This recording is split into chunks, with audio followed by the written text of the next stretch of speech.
انصاف ہوا اور نہ حتمی فیصلہ۔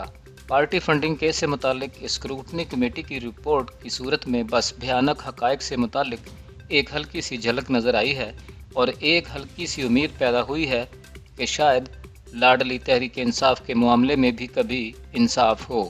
پارٹی فنڈنگ کیس سے متعلق الیکشن کمیشن کا رویہ خود اس کے اپاہج ہونے کی ایک واضح دلیل ہے، کیونکہ یہ کیس 2014 سے چل رہا ہے۔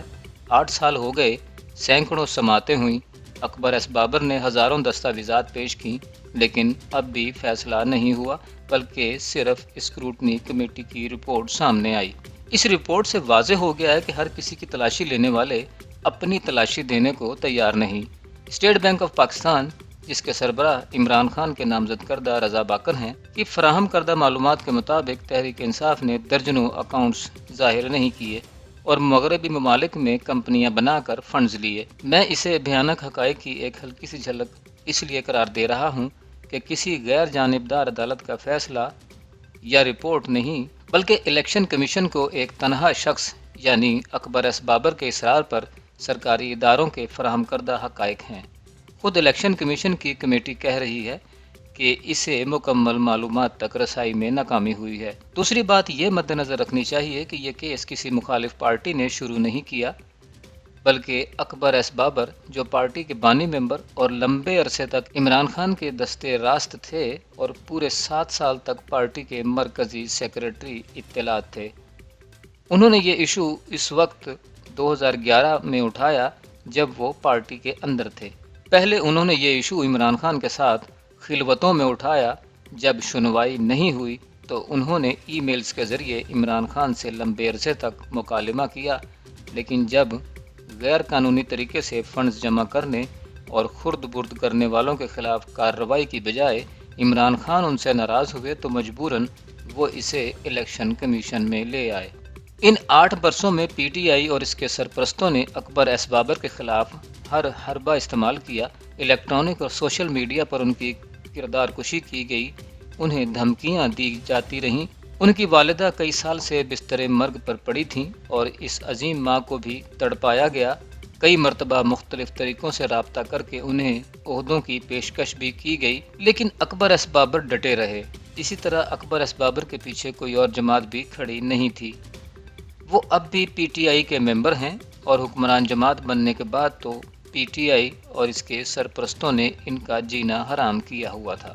ایک اور حقیقت یہ پیش نظر رکھنی چاہیے کہ اسکروٹنی کمیٹی نے صرف فنڈز جمع کرنے کے معاملے کی چھان بین کی ہے، جس میں اس حد تک گھپلے نکل آئے ہیں اور یہ پتہ چلا ہے کہ نہ صرف بڑی رقم الیکشن کمیشن کے سامنے ظاہر نہیں کی گئی، بلکہ کئی اکاؤنٹس بھی چھپائے گئے۔ لیکن یہ بات تو زیر غور یا زیر تفتیش ہی نہیں آئی کہ وہ فنڈز کس نے اور کہاں خرچ کیے۔ جب اس کی تحقیقات ہوں گی اور انشاءاللہ ضرور کسی نہ کسی دن ہوں گی تو بڑے بڑے پردہ نشینوں کے نام سامنے آئیں گے اور پتہ چلے گا کہ پی ٹی آئی کے کس کس رہنما نے اس رقم سے کیسی جائیدادیں خریدیں اور کاروبار شروع کروائے۔ ایک اور حقیقت یہ مد نظر رہے کہ یہ رپورٹ 2008 سے 2013 تک کے دور کا احاطہ کرتی ہے، حالانکہ پی ٹی آئی کا اصل کھیل تو 2013 کے بعد شروع ہوا۔ عارف نقوی، زلفی بخاری، انیل مسرت جیسے مشکوک کرداروں کا کردار تو اس کے بعد نمایاں ہو گیا۔ جہانگیر ترین اور علیم خان جیسے اے ٹی ایمز تو اس کے بعد متحرک ہوئے۔ مختلف مافیاز جو اس وقت تبدیلی سرکار چلا رہی ہیں، 2014 کے بعد عمران خان کے گرد جمع ہونے لگیں۔ محسن بیگ اپنے ہاتھوں سے جو اربوں روپے دینے کی بات کر رہے ہیں وہ اس کے بعد کے معاملات ہیں۔ دھرنوں میں کیا ہوا، دھرنوں کے لیے کتنی رقم کہاں سے آئی اور کیسے خرچ ہوئی، اور سب سے بڑھ کر یہ کہ 2018 کے الیکشن کے لیے بیرون ملک اور اندرون ملک سے کتنی رقم کس طریقے سے آئی، اس کا تو نہ اس رپورٹ میں ذکر ہے اور نہ الیکشن کمیشن میں زیر سماعت کیس اس دور کا احاطہ کرتا ہے۔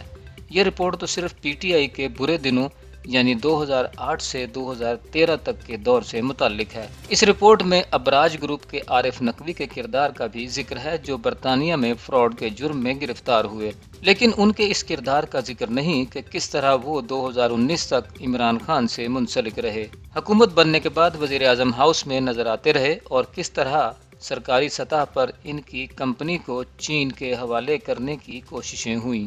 یہ معاملات کتنے گہرے ہیں اور کس کس طرح کے لوگوں کے ساتھ کس کس طرح کے در پردہ روابط خود عمران خان نے استوار کیے تھے، اس کا اندازہ ریحام خان کی کتاب میں عارف نقوی سے متعلق اس اقتباس سے لگایا جا سکتا ہے۔ مسز عمران چودھری گاڑی میں مجھے لینے پہنچ گئیں۔ مجھے بتایا گیا کہ ہم مسز عارف نقوی کے گھر جا رہے ہیں۔ میں امیر ترین خلیجی تارکین وطن کے پرتعیش ایمریٹس ہل رہائشی علاقے میں پہنچ گئی۔ گاڑی پارکنگ میں پہنچی تو سفید وردی میں ملبوس ملازم نے دروازہ کھولا۔ ہم لاؤنج میں بیٹھ گئے، مسز نقوی کا انتظار کر رہے تھے۔ اس ملاقات کا واحد مقصد مسز عمران خان کا ایک انتہائی مصروف خاتون کو عزت بخشنا تھا، جو 2013 کے الیکشن میں عمران کی بری کارکردگی سے بہت مایوس ہوئی تھی۔ خاتون نے افسوس کا اظہار کرتے ہوئے کہا کہ ہمیں بڑی امیدیں تھیں۔ اس کے بعد ایک شدید پوچھ گچھ کا سلسلہ شروع ہو گیا۔ پشتونوں اور طالبانائزیشن کے بارے میں سوالات اور ڈائلاگ بمقابلہ کارروائی پر بحث۔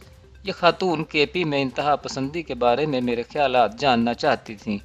میں نے اپنے بھرپور پرجوش انداز میں پشتونوں کا دفاع کرتے ہوئے کہا کہ صرف ہمارے مذہب پر عمل کرنے کی وجہ سے ہم پر انتہا پسندوں کا لیبل نہیں لگانا چاہیے۔ میں نے وہ سب باتیں کہیں جن پر میں یقین رکھتی تھی اور اس وقت تک سمجھتی تھی کہ میرے شوہر بھی یہی نظریات رکھتے ہیں۔ یہ ان کا عوامی موقف تھا۔ ہم نے ہر ایک نقطے پر بحث کی اور میں نے دلیل اور ثبوت کے ساتھ جواب دیے۔ مسز نقوی کی فلائٹ تھی تو انہوں نے ہم سے الوداع کہا۔ مسز عمران چودھری نے بھی واپسی پر زیادہ کچھ نہیں کہا۔ میں ہوٹل کے کمرے میں واپس آ گئی۔ عمران انتظار کر رہا تھا اور اس نے فوراً پوچھا کیسی رہی ملاقات۔ میں نے طنزیہ انداز میں کہا مجھے نہیں معلوم، میرے خیال میں مجھے کسی ملکہ کے ساتھ بات چیت کے لیے بلایا گیا تھا۔ وہ تحمل سے مسکرایا اور سنجیدگی سے بولا بیبی وہ بہت اہم ہے۔ عارف نقوی نے 2013 کے الیکشن میں میری الیکشن مہم کے اخراجات کا 66% حصہ فراہم کیا تھا۔ یہ اقتباس ہم نے ریحام خان کی کتاب صفحہ 367 سے نقل کیا ہے۔